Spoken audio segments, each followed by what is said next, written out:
माँ, आप रोज मंदिर आती हैं, भगवान से क्या मांगती हैं? तुम्हारे लिए अच्छी सी नौकरी, तुम्हारे भाई के लिए सुख और शांति। मैं और क्या मांगूंगी। आप जो रोज मांग रही हैं, क्या भगवान सुनते हैं? आपके साथ मैं भी प्रार्थना करता हूँ, लेकिन भगवान ने आज तक मुझे कोई नौकरी नहीं दिलाई।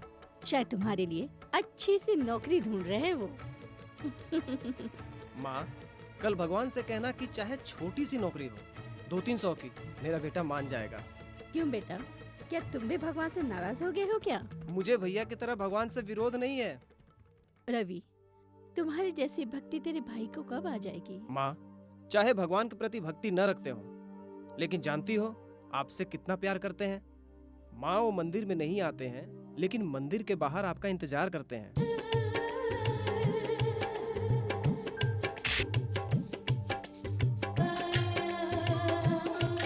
हो गई पूजा माँ, तो अब काम पे चला जाए। लो, भगवान का प्रसाद है, खा लो। मेरे अकेले की मिठाई खाने से क्या होगा माँ? क्या आपका भगवान दुनिया के हर गरीबों को पेट भर के मिठाई खिला सकता है माँ? ओहो, रोज की तकरार। सोचो ये भगवान ने नहीं, माँ ने दिया है। माँ ने प्रसाद दिया है तो ठीक है, चलता हूँ। अच्छा माँ, मैं भी चलता हूँ।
सब ठीक है ना रहीम चाचा?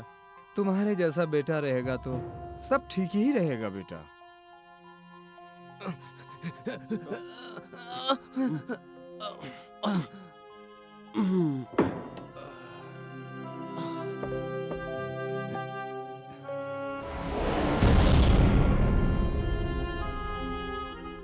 नया लड़का है, धीरे धीरे सीख जाएगा।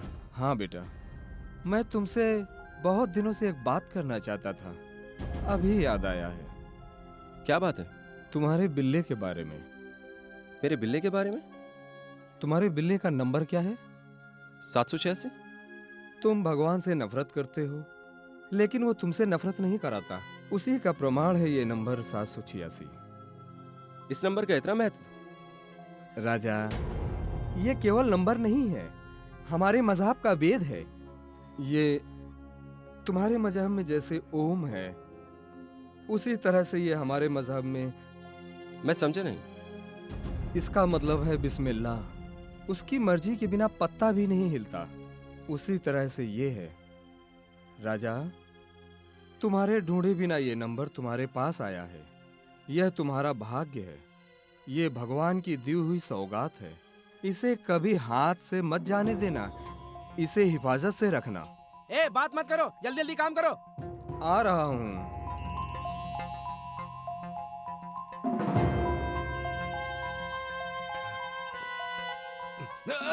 अरे, अच्छी तरह से पकड़ो बेटा, नहीं तो गिर जाओगे।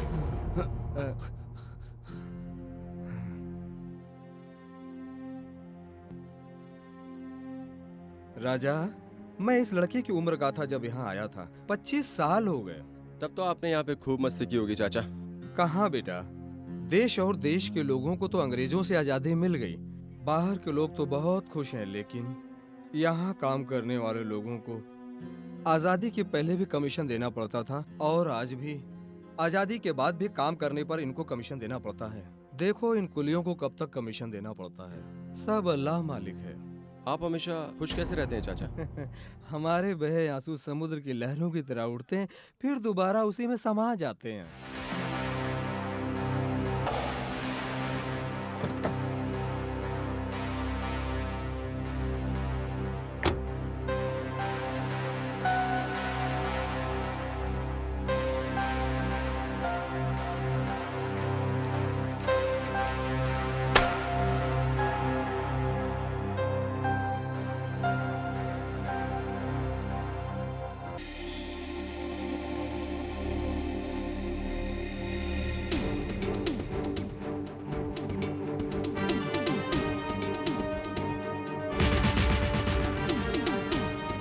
नमस्ते सर।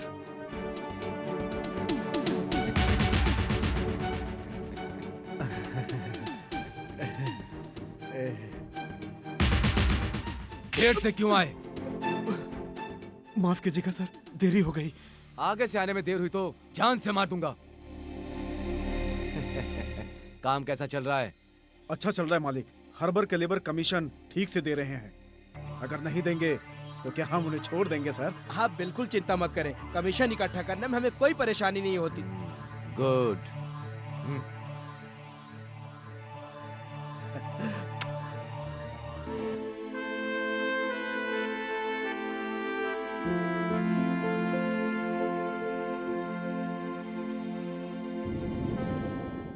रहीम भाई, हाँ, ये कोई मंदिर की पेटी है जो सब लोग यहाँ पे 2 रुपए डाल रहे हैं? कमीशन की हुंडी है भाई, हमारी मेहनत का जुर्माना है। रहीम भाई, मेहनत का जुर्माना? हाँ बेटा, तुम नए हो, धीरे धीरे सब समझ जाओगे। इन गुंडों को हर हफ्ते 2 रुपए देने से यहाँ हम काम कर सकते हैं। क्यों? किस लिए 2 रुपए? आज तक यहाँ पे किसी ने नहीं पूछा, तुम भी मत पूछना। 2 रुपए डालकर चलते बनो। नहीं, मैं नहीं दूंगा, मैं नहीं दे सकता। हर एक पैसा मेरा मेहनत की कमाई है, मेरा खून है। इस हफ्ते की पूरी पगार होगी तभी मेरी माँ की दवा आ सकती है, मेरे भाई बहन पढ़ सकते हैं। इनको देने वाले 2-2 रुपए को जमा करूंगा तो मैं अपनी बहन की शादी बड़ी धूमधाम से करूंगा। मैं क्यों दूं? मैं नहीं दूंगा, बिल्कुल नहीं दूंगा। ए टिंगू, इधर आ। चलो बेटा रघु, चलो।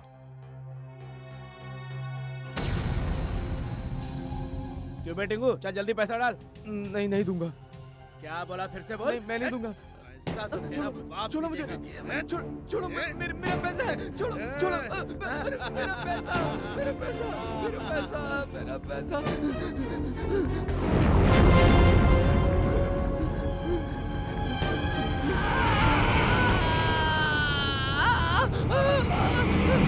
रघु!